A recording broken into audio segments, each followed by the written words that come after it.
सच्चिदानंद रूपाय विश्वोत्पत्त्यादि Hathaway तापत्रय विनाशाय श्री कृष्णाय वयं नुमः।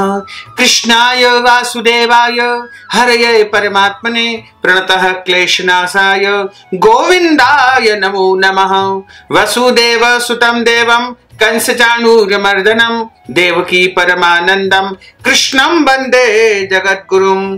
जय जय श्री राधा रमण, जय जय नवल किशोर, जय गोपी चितचोर प्रभु, जय जय माखन चोर। मात मेरी श्री राधिका, पिता मेरे घनश्याम, इन दोनों के चरणन में मेरा बारंबार प्रणाम, मेरा बारंबार प्रणाम।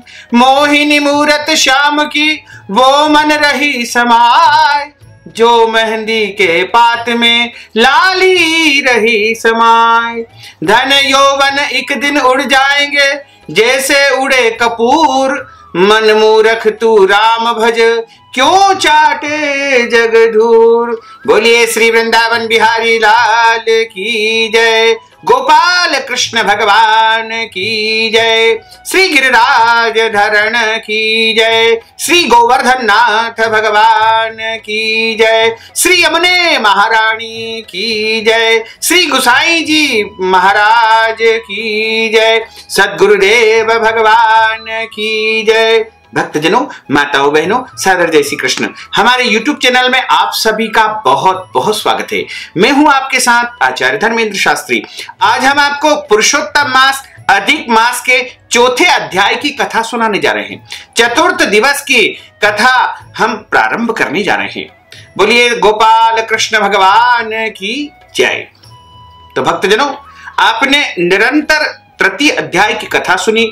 उसके बाद जो आगे की कथा आती है उसमें जो नारद जी और नारायण का जो संवाद चल रहा है, उनके संवाद में श्री नारायण बोले कि हे नारद, भगवान पुरुषोत्तम के आगे जो शुभ वचन अधिमास ने कहे वह लोगों के कल्याण की इच्छा से हम कहते हैं, सुनो। अधिमास बोला कि हे नाथ, हे कृपानिधे, हे हरि, मेरे से जो बलवान है उन्होंने यह मलमास ऐसा कह करके मुझे दीन को अपनी श्रेणी से निकाल दिया है। ऐसे यहां आए हुए मेरी आप रक्षा क्यों नहीं करते हैं? अपने स्वामी देवता वाले मासादिकों द्वारा शुभ कार्य में वर्जित मुझ स्वामी रहित को देखते ही आपकी दयालुता कहां चली गई है? आज यह कठोरता कैसे आ गई है? हे भगवान, कंस रूप अग्नि से जलती हुई वसुदेव की स्त्री देवकी की रक्षा जैसे आपने की, वैसे ही हे दीन वत्सल, आप मुझ शरण में आए हुए शरणागत की आप रक्षा क्यों नहीं करते हैं? पहले द्रुपद राजा की कन्या द्रौपदी की दुशासन के दुख जैसे कठोर दुखों से आपने रक्षा की, वैसे ही है दीन दयाला, आप कृपा मुझ पर करिए। मैं आपकी शरणागत आया हूं और मेरी रक्षा आप क्यों नहीं कर रहे हैं? श्री यमुना जी में कालिया नाग के विष से गौ चराने वाले तथा पशुओं की आपने जैसे रक्षा की, वैसे ही है दीन वत्सल, कहिए मुझ शरण में आए कि आज रक्षा कैसे नहीं करते हैं? पशु और पक्षियों को पालन करने वाले पशु पालकों की स्त्रियों की आप रक्षा करते हैं और आप समस्त जगत के संसार के पालनहार है। हे शरणागत, हे दीन वत्सल, आप जो है सभी प्राणियों की रक्षा करते हैं और सभी शरणागत आए हुए कि आप रक्षा करते हैं। पशु और पशुओं को पालने वालों एवं पशुपालकों की स्त्रियों की जैसे पहले ब्रज में सरपतक के वन में आग लगी हुई थी, उसी प्रकार उस अग्नि से आपने रक्षा की, वैसे ही है दीन वत्सल, कहिए मुझ शरण में आए हुए कि आज रक्षा आप क्यों नहीं कर रहे हैं?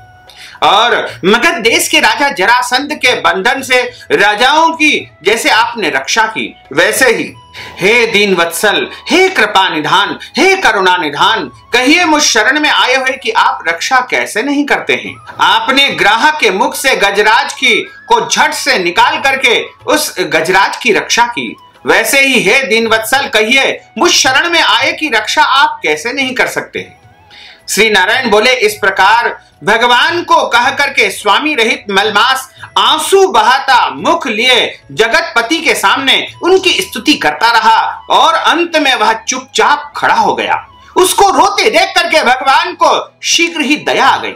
करुणा निधान को उसके ऊपर बड़ी करुणा आ गई और पास में खड़े दीन मुख मलमास से भगवान कहते हैं, हे वत्स, क्यों इस समय अत्यंत दुख में डूबे हुए हो? कौन सा दुख तुम्हारे मन में इस प्रकार तुमको परेशान कर रहा है और किस प्रकार का दुख तुम्हारे मन में है? दुख में डूबते हुए तुझको हम बचाएंगे, तुम शोक मत करो। मेरी शरण में आए हो फिर शोक करने के योग्य नहीं रहता है। जो मेरी शरण में आ जाता है उसे किसी भी प्रकार का दुख और शोक नहीं करना पड़ता है।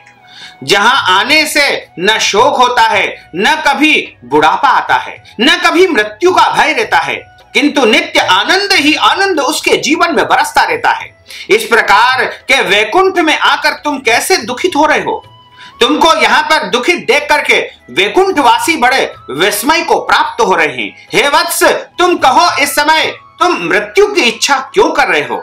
श्री नारायण बोले कि इस प्रकार भगवान के वचन को सुन करके बोझा लिए हुए आदमी जैसे बोझा रख करके श्वास पर श्वास लेता है, उसी प्रकार श्वासोच्छ्वास लेकर के अधिमास भगवान मधुसूदन से बोला, हे भगवान, आप अंतर्यामी है, आप सर्वव्यापी है, आप सब कुछ जानते हैं, आपसे कुछ भी नहीं छिपा हुआ है, आपसे अज्ञात कुछ भी नहीं है। आकाश की तरह आप विश्व में व्याप्त होकर के बैठे हैं। चर अचर में व्याप्त विष्णु आप सबके साक्षी हैं। विश्व भर को देखते हैं। विषय की सन्निधि में भी विकार शून्य आप में शास्त्र मर्यादा के अनुसार सब भूत स्थित है। हे जगन्नाथ, हे नारायण, आपके बिना कुछ भी नहीं है। क्या आप मुझ अभागे के कष्ट को नहीं जानते हैं? तथापि हे नाथ, मैं अपनी व्यथा को कहता हूं। जिस प्रकार मैं दुख जाल से घिरा हुआ हूं, वैसे दुखित को मैंने न कहीं देखा है, न कहीं पर सुना है। क्षण, निवेश, मुहूर्त, पक्ष, मास, दिन और रात सब अपने अपने स्वामियों के अधिकारों से सर्वदा बिना भय के प्रसन्न रहते हैं। मेरा न कुछ नाम है, न कोई अधिपति है, न कोई मुझको आश्रय है। अतः क्षणाधिक समस्त स्वामी वाले देवों ने मुझे शुभ कार्य से मेरा निरादर कर दिया है। यह मलमास सर्वदा त्याज्य है, अंधा है, गर्त में गिरने वाला है, ऐसा सब कहते हैं। इसी कारण मैं मरने की इच्छा करता हूं। अब जीने की मेरे अंदर कोई इच्छा नहीं बची है। हे करुणा निधान, इस निंदित जीवन से तो मुझे मरना ही उत्तम है। जो सदा जला करता है वह किस तरह सो सकता है? हे महाराज, इससे अधिक मुझको और कुछ नहीं कहना है। वेदों में आपकी इस तरह प्रसिद्धि है कि पुरुषोत्तम आप परोपकार प्रिय है और दूसरों के दुख को सहन नहीं करते हैं। अब आप अपना धर्म समझ करके जैसी इच्छा हो वैसा ही करें। आप प्रभु और महान है। आपके सामने मुझ जैसे पामर को घड़ी घड़ी कुछ कहते रहना उचित नहीं है। मैं मरूंगा, मैं मरूंगा, मैं अब न जीऊंगा, ऐसा पुनः पुनः कह करके वह अधिक मास हे ब्रह्मा के पुत्र चुप हो गया और एकाएक श्री विष्णु के निकट गिर गया।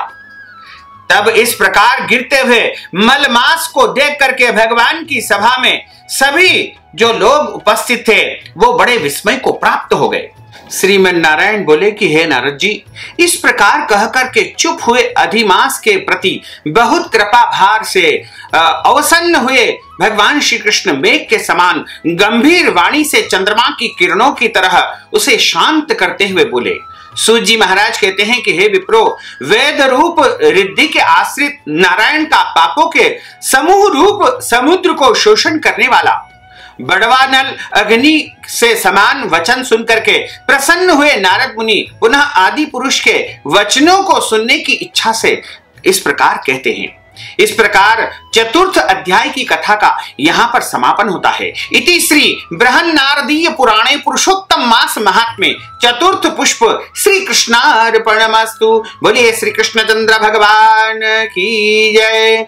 अच्युतम केशवम राम नारायणम कृष्ण दामोदरम वासुदेवम हरे श्रीधरम माधवम गोपिका वल्लभम श्री जानकी नायकम श्री रामचंद्रम भजे जानकी मनोहरम सर्वलोक नायकम श्री शंकरादि सेवितम पुण्य नाम कीर्तनम श्री राम राम राम राम राम नाम तायकम राम कृष्ण वासुदेव भक्ति मुक्तिदायकम राम कृष्ण वासुदेवा भक्ति मुक्तिदायकम, राम कृष्ण वासुदेवा भक्ति मुक्तिदायकम। बोलिए श्री वृंदावन बिहारी लाल की जय, गोपाल कृष्ण भगवान की जय, श्री लक्ष्मी नारायण भगवान की जय, श्री गिरिराज धरण की जय, श्री यमुने महारानी की जय, श्री गुसाई जी महाराज की जय, सद्गुरुदेव भगवान की जय। भक्तजनों, माताओं बहनों, हमने जो आपको अधिक मास की यह ज्ञानवर्धक कथा सुनाई है, इसके निमित्त यदि आप द्रव्य दक्षिणा प्रदान करना चाहते हैं तो आप अवश्य दे सकते हैं। और दक्षिणा को रोक करके नहीं रखना चाहिए। जो दक्षिणा हमने संकल्प में रखी है या फिर हम जिस दक्षिणा को देने का सोच रहे हैं वो रखना नहीं चाहिए, क्योंकि दक्षिणा रखने से वह एक रात्रिम द्विगुणम दद्यात्, एक रात्रि भी यदि ब्राह्मण के निमित्त हमारे घर में दक्षिणा हम रख लेते हैं तो 2 गुना हमको देना पड़ती है। इसलिए दक्षिणा को कभी भी रोक करके नहीं रखना चाहिए। तुरंत दान महाकल्याण, तुरंत ही जो भी अपने से बने उस प्रकार दक्षिणा हमको प्रदान कर देना चाहिए। तो भक्तजनों, माताओं बहनों, हमने जो ज्ञानवर्धक कथा आपको सुनाई है उसको आप अधिक से अधिक लोगों को शेयर करिएगा, लाइक करिएगा, कमेंट करिएगा। और यदि अभी तक आपने सब्सक्राइब नहीं किया तो अभी और इसी समय सब्सक्राइब अवश्य कर लीजिए। आपको और आपके पूरे परिवार को सादर जय श्री कृष्ण, सादर धन्यवाद।